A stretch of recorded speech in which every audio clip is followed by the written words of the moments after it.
नमस्कार प्रेक्षकांनो, तर मालिकेमध्ये आपल्याला असं बघायला मिळणार आहे, जगन्नाथ भैरवीला फोन करतो आणि बोलतो, भैरवी तुझी ही जी काही नाटकं आहेत ना ती बंद कर.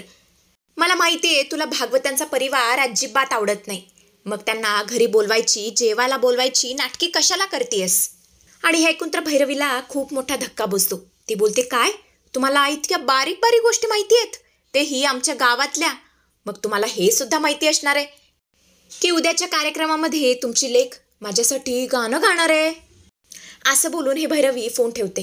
तेव्हा जगन्नाथ बोलतो, अलका आता आपल्याला शांत बसून चालणार नाही. आता आपल्याला काहीतरी करावंच लागेल. या बाईला धडा शिकवण्याची खरी वेळ आली आहे. बहुतेक या बाईला माहीत नाही आहे की या बाईने कोणाशी पंगा घेतलाय. मी जगन्नाथ आहे, जगन्नाथ.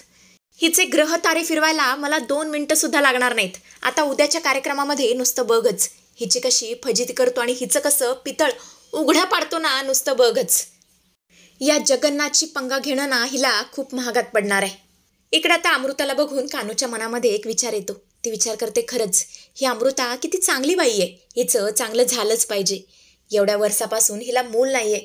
मुलाचं सुख काय असतं हे तिला प्राप्त झालंच पाहिजे आणि यासाठी आता मलाच तिची मदत करायला हवी.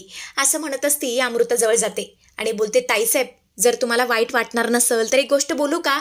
नाही म्हणजे आपल्यापणाने बोलतीये, वाईट वाटून घेऊ नका.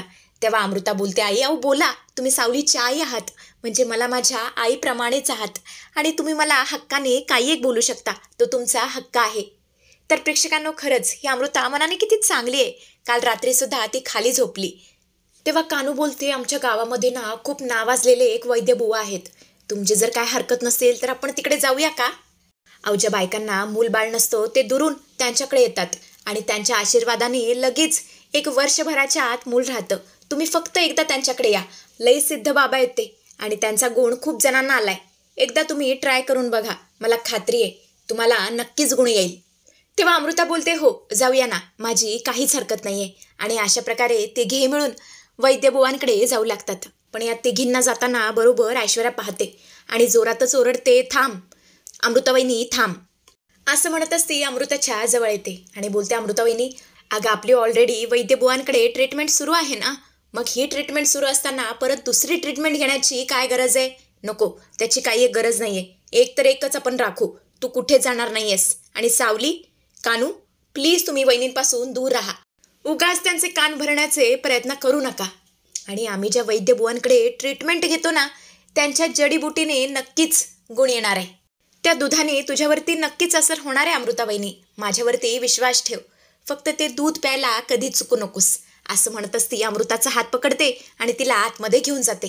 पुढे आपण पाहतो तर काय, दुसऱ्या दिवशी हरिनाम सप्ताह असतो. सगळीच मंडळी गावातली जमलेली असते आणि थोड्याच वेळात कार्यक्रमाला सुरुवात देखील होणार असते. आणि तेवढंच तिथे सारंगचं आगमन होतं. सारंगच्या हस्ते आता विठ्ठलाची पूजा होते. तारा आलेली असते आणि थोड्याच वेळात तिच्या गाण्याचा कार्यक्रम सुरू होणार असतो. इकडे आता अलका जगन्नाथला विचारत असते, अहो तुम्ही काही केलं की नाही? तेव्हा जगन्नाथ बोलतो, मी जगन्नाथ आहे. तुला वाटतंय का मी शांत बसेन? अगं मी माझी माणसं पेरली आहेत. तुला माहिती आहे का माझी माणसं काय करणार आहेत? सावलीच्या माईकची वायर कट करून तारा ज्या माईकवरती फक्त गाण्याचा अभिनय करते ना, त्याला कनेक्ट करणार आहेत. आणि त्यामुळे तुला माहिती आहे का काय होणार आहे? त्यामुळे ताराने कितीही प्रयत्न केला तर सावलीचा आवाजच फुटणार नाही आहे. आणि ताराचं भांडं सगळ्यांच्या समोर फुटणार आहे. सगळ्यांच्या समोर तिची इज्जत जाणार आहे. आणि त्याबरोबर त्या नालायक भैरवीची सुद्धा. हे ऐकून अलका बोलते, अरे वा, ही तर खूप चांगली गोष्ट आहे. म्हणजे आपण न काय करता त्या ताराचं भांडं सगळ्यांच्या समोर फुटणार. वा, खूप मस्त. इकडे आता हरिनाम सप्त्याला सुरुवात झालेली असते. सगळीच गावकरी मंडळी जमलेली असते. ताराचा खूप मोठा परफॉर्मन्स होणार असतो. तारा आता स्टेजवरती जाते. भैरवी तिला इशारा करते. ती बोलते, सगळं सेट आहे ना? तेव्हा तारा इशाऱ्याने सांगते, हो आई सगळं सेट आहे. भैरवी आता सावलीला खुणवते आणि बोलते, जा पटकन मागच्या खोलीत जा आणि गाणं म्हणायला सुरुवात कर. मी सगळी अरेंजमेंट केली आहे. सावली आता मागच्या खोलीत जाते आणि गाणं म्हणायला सुरुवात करते. पण जगन्नाथच्या माणसाने ऑलरेडी तिच्या माईकची वायर कट केलेली असते. इकडे आता सगळीच मंडळी जमलेली असते आणि ताराचं गाणं ऐकण्यासाठी खूप एक्सायटेड असते. सगळीच म्हणत असतात, चला आता गाणं सुरू करा. रामभाऊ सुद्धा बोलतात, हो ताराताई तुमचं गाणं सुरू करा. आम्ही तुमचं गाणं ऐकण्यासाठी खूप उत्साहित आहोत. तारा ठीक आहे बोलते आणि गाणं गायला सुरुवात करते. पण वायर कट केल्यामुळे गाणं फुटतच नाही माईकमधून. कोणाला काहीच कळत नसतं की काय चाललंय.